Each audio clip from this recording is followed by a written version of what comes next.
3 مہینے تک گھر میں چولہا نہیں جلا، لیکن کبھی پڑوسی کو بھی خبر نہ ہوئی کہ سیدہ کے گھر میں چولہا نہیں جلا۔ یہی اہل بیت کی خصوصیت ہے، یہی اہل بیت کی خاصیت ہے۔ یہاں پر ہماری مائیں اور بہنیں بھی ہوں گی، اگر نہیں ہوں گی تو ان تک بات اللہ کرے پہنچے گی۔ کبھی بچوں کی چیزیں گروی رکھ کر کے دیتی۔ یہاں پر میں اس کرنا چاہتا ہوں، اگر سیدہ چاہتی تو روزانہ گھر میں جنت سے کھانا آتا۔ سیدہ چاہتی روز جنت کا لباس آتا۔ آخر غربت میں اور اس قسم کرسی میں زندگی گزارنے کا فلسفہ کیا ہے؟ تاکہ سیدہ ہماری قوم کی بیٹیوں کو ایک پیغام دیتے۔ اتنے بڑے باپ کی بیٹی رہ کر جب میں فاقہ کرتی ہوں اور پیون کا لباس پہنتی ہوں تو تم پر کبھی یہ وقت آئے تو کبھی کسی کافر کی دولت سے متاثر ہو کر اس کے ہاتھ میں اپنا ہاتھ دے کر اس کے ساتھ بھاگنے کی کوشش نہ کرنا، بلکہ چادر میں پیون لگا کر لوگوں سے کہنا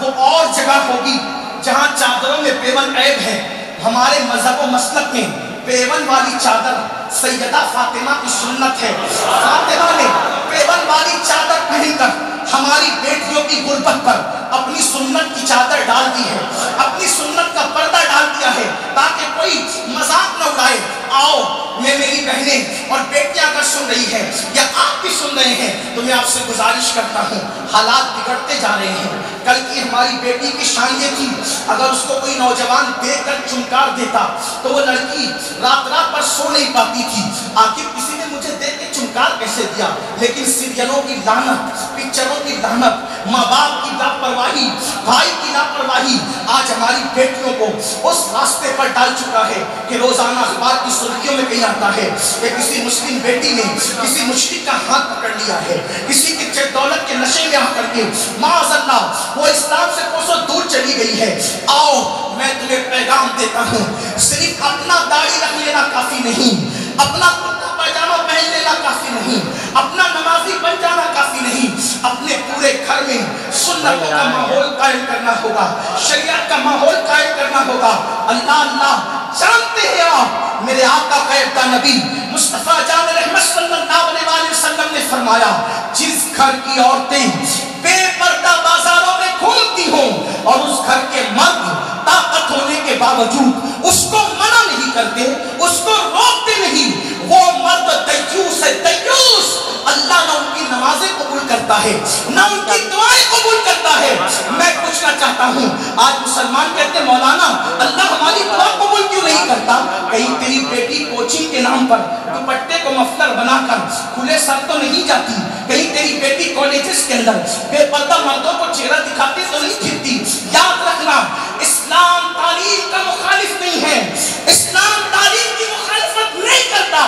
اپنے بچوں کو تعلیم دلواؤ، لیکن اسلامی ماحول کے اندر دلواؤ، اسلامی اخلاق کو سامنے رکھ کر کے دلواؤ، پردے کی پابندی کے ساتھ دلواؤ۔ میرے آقا صلی اللہ علیہ وسلم کے پیارے دیوانوں، جانتے ہیں ہمارے یہاں بیٹیوں کی تربیت کیسے کی گئی تھی اور ہمارے یہاں کی بیٹیاں کیسی تھی؟ ایک مرتبہ کا واقعہ ہے، 14-15 سال کی ایک لڑکی کو اس کی ماں کہتی ہے بیٹی جاؤ اور جا کر کے بازار سے کوئی سامان لے کر آ، گھر میں کوئی نہیں بیٹا اس لیے آج تمہیں جانا ہوگا بازار۔ لڑکی پہلی مرتبہ بازار گئی اور بازار جانے کے بعد جیسے وہ کسی دکان سے کوئی سودا لینا چاہتی تھی، ایک نوجوان، اس کی عمر بھی 15-16 سال کی رہی ہوگی، وہ جوان نے اس لڑکی کو دیکھا اور لڑکی کو دیکھ کر اس کے حسن سے متاثر ہو گیا اور ایک فکرہ کہا، ایک کمنٹ پاس کیا، ہائے تو کتنی خوبصورت ہے، تیری آنکھیں کتنی حسین ہے، تیری نرگسی آنکھوں کو جی چاہتا ہے توڑ کر اپنی دستار میں رکھ لوں یا تیری جھیل سی آنکھوں کی گہرائی میں اتر جاؤں۔ اللہ یہ جملے تھے کسی شاعر کے یا کسی شاعرانہ انداز میں فکرے کہے گئے تھے۔ دنیا کی کوئی لڑکی ہوتی پورا وجود جھوم جاتا، گردن کو تکبر کے ساتھ جو ہے اللہ اکبر مٹکاتی اور بالوں کو جھرجھری دے کر کہتی قدرت نے ہمیں اسی لیے تو بنایا ہے، معاذ اللہ یہ جملے ہوتے، مگر قربان مسلمانوں کی بیٹیوں کی غیرت پر، قربان مسلمانوں کی بیٹیوں کی حرمت پر اس لڑکی نے کہا، اے لڑکے تو میرے حسن کو چاہتا ہے؟ اس لڑکے نے کہا ہاں، کیا پسند آتا ہے میرے حسن میں؟ تیری جھیل سی نرگسی آنکھیں پسند آتی ہے، رخ ابھی تیرا انتظام کرتی ہوں۔ وہ دیوانہ کھڑا رہا، وہ جوان کھڑا رہا، لڑکی گھر گئی، اپنی کنیز کو آواز دی، چاقو لیا، دونوں آنکھوں کو کاٹا اور کاٹ کر کے تشت میں رکھا، اور اس سے پہلے ایک تحریر لکھی کہ جو آنکھیں کسی کو میری محبت اور پاپ میں مبتلا کریں،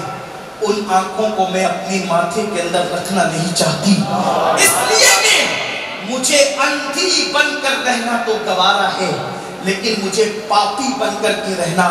گوارا نہیں ہے۔ اور کہا لے جاؤ اور اس منچلے کو دے دو، تاکہ اس کو پتا چلے کہ کسی کی آنکھ کے حسن کی تعریف کرنے کا انجام کیا ہے۔ میں آپ سے پوچھنا چاہتا ہوں، مسلم بیٹیوں کی غیرت کا حال کہاں تو یہ تھا، اگر کوئی حسن کی تعریف کر دے وہ آنکھیں نکال کے پھینک دیتی تھی، حالانکہ آج ہم اپنی بیٹیوں کو اس کی اجازت نہیں دیتے، نہ اس کے جواز کا حکم دیتے ہیں، لیکن آپ سے پوچھنا چاہتا ہوں کہاں وہ غیرت اور کہاں آج دولت کے نشے میں، زیورات کے نشے میں مسلمانوں کی بیٹیاں بھاگ رہی ہیں،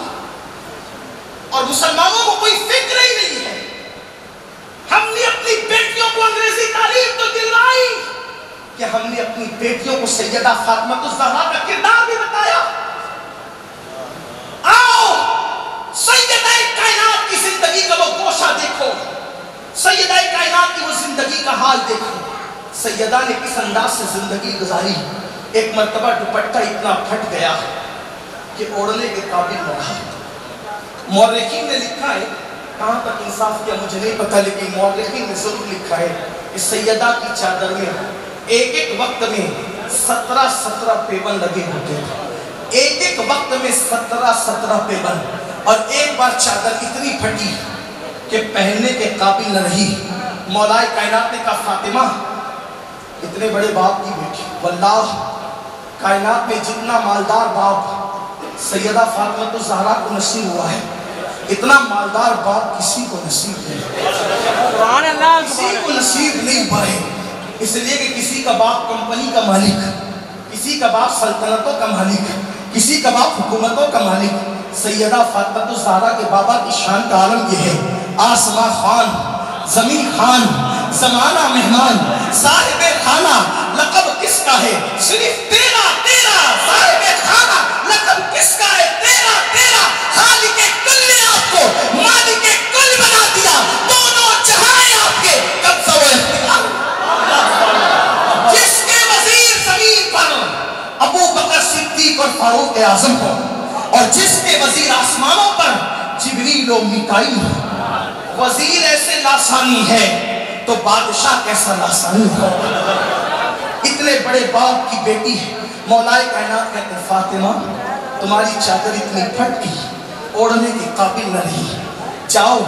اپنے بابا سے ایک چادر مانگ کر کے لاؤ تاکہ تم اس چادر سے اپنے سر کو چھپا سکو۔ سیدہ کائنات نے کہا مجھے شرم آتی ہے، مجھے حیا آتی ہے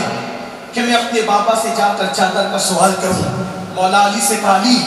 تم جاؤ اور تم ہی آقا سے کہنا کہ چادر دے دیں، اور اگر چادر نہ مل سکے تو کہنا کہ اتنی چادر پھٹ گئی ہے کہ پیون لگانے کے لیے ہمارے گھر میں اتنا ٹکڑا بھی نہیں ہے، تو تھوڑا سا ٹکڑا مانگ لینا تاکہ ہم پیون لگا سکیں اپنی چادر میں۔ مولا مشکل کشا گئے،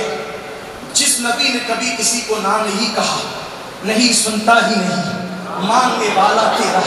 کون دیتا ہے، دینے کو منہ چاہیے، دینے والا ہے سچا ہمارا نبی، جس نبی نے کبھی کسی کو نہ نہیں کہا۔ مولا مشکل کشا آئے، المختصر سلام کیا، سلام کے بعد کہا آقا فاطمہ کی چادر اتنی پھٹ گئی ہے اب اوڑھنے کے قابل نہ رہی، دوپٹہ نہیں ہے، آپ کسی نئے دوپٹے کا انتظام کریں، اور اگر دوپٹہ نہ ہو تو کوئی کپڑا دے دے تاکہ پیون لگا لیں۔ کریم آقا کا جواب سنیں، آقا فرماتے ہیں علی ابھی بدلو احد کے یتیموں کا حق دینا باقی ہے، ابھی بدلو احد کے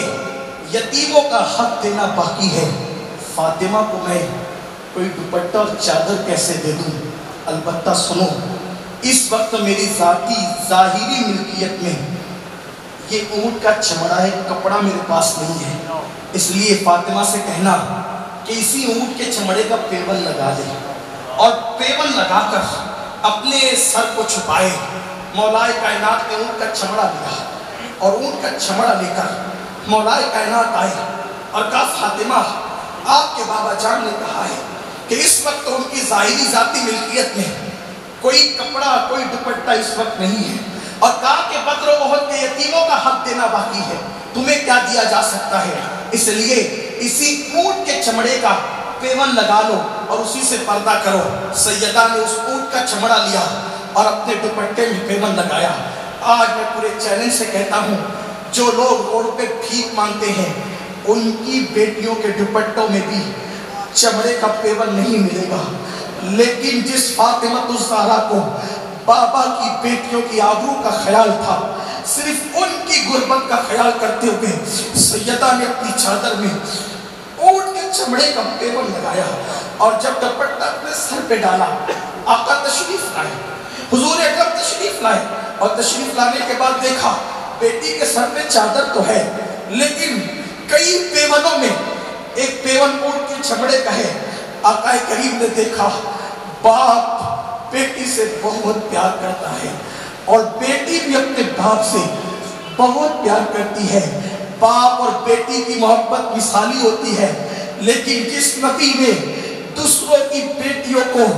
پتھر کھا کر زندہ دفن ہونے سے بچایا، جس نبی نے کہا کہ جس گھر میں بیٹی پیدا ہو اس گھر میں 70,000 رحمت کے فرشتے نازل ہوتے ہیں، جس نبی نے کہا کہ جس نے بیٹی کا دل دکھایا اس نے مجھ محمد کا دل دکھایا، جو اوروں کی بیٹیوں سے اتنا پیار کرتا ہو وہ خود کی اپنی بیٹی سے کتنا پیار کرتا ہوگا۔ جب آقا نے اپنی بیٹی کے سر پہ وہ بھی دوپٹہ کئی پیون والا اور اس پر اونٹ کے چمڑے کا پیون دیکھا، حضور کی آنکھوں میں آنسو آ گئے، سید الصابرین رونے لگے، آقا روئے،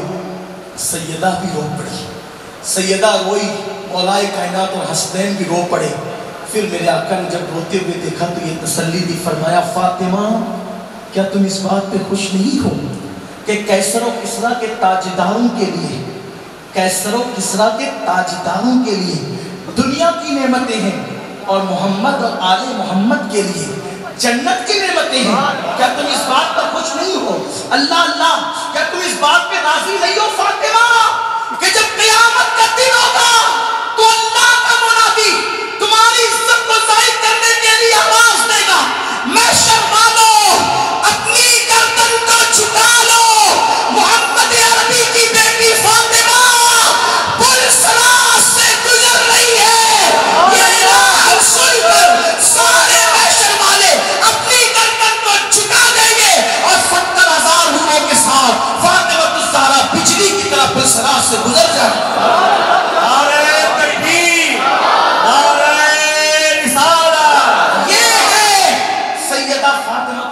کی شان۔ اب آگے بڑھتے ہیں، لیکن آگے بڑھنے سے پہلے میرا دل چاہتا ہے کہ سیدہ فاطمہ کی شان میں امام اہل سنت نے 2 مصروں میں جو منقبت پڑھی ہے وہ منقبت بیان کرو، پھر آگے بڑھیں۔ میرے امام کہتے ہیں فاطمہ الزہرا کیا ہے؟ کہتے ہیں نور۔ فاطمہ الزہرا کیا ہے؟ نور، بنت نور، زوج نور، ام نور، نور نور، فاطمہ نور ہے، بنت نور، نور کی بیٹی ہے، زوج نور، نور کی بیوی ہے،